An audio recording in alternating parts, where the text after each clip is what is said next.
Roy Wools, I don't know if I'm getting the whole name here from Roy Wools, and I think this follows on. Um, why don't we know more about asymptomatic people? And obviously the dose response to the viral load doesn't necessarily explain it. And are there things that we know that can explain why people are asymptomatic or not? You know, there's a lot of work going on in that, and we just don't know. Both in terms of why they're not more likely to get clinically ill, but also how infectious are they and when. A lot of work trying to go on there. One of the problems with having asymptomatic people is how do you find them at the time they're asymptomatic, and so that you can get them in and test them. And there have been some studies trying to get contacts of cases to enroll so that they can actually look more carefully and try to anticipate that.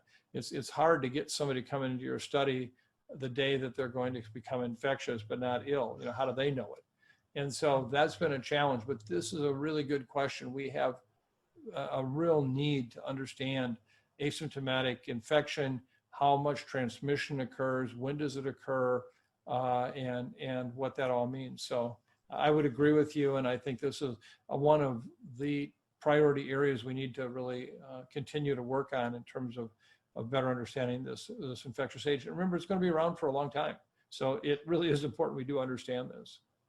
And his name was Roy Woolsey. Secondarily, what about vitamin D? We've been hearing links there's been to lots that. of things put forward about zinc, vitamin D, et cetera.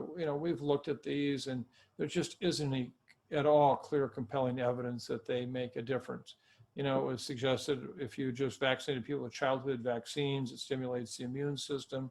Where that's been looked at, BCG, all of these, none of them have really panned out to show any benefit. I worry that we are focusing on kind of the hydroxychloroquine type approach, where we have some anecdotal evidence from somebody who swears that 12 of his or her patients were saved because of this, taking this particular product, whatever. But we just don't have any compelling data. I mean, everyone would be willing to put whatever we could forward for research and development if there was even a simple sense that it was making a difference, and we just don't have that for these.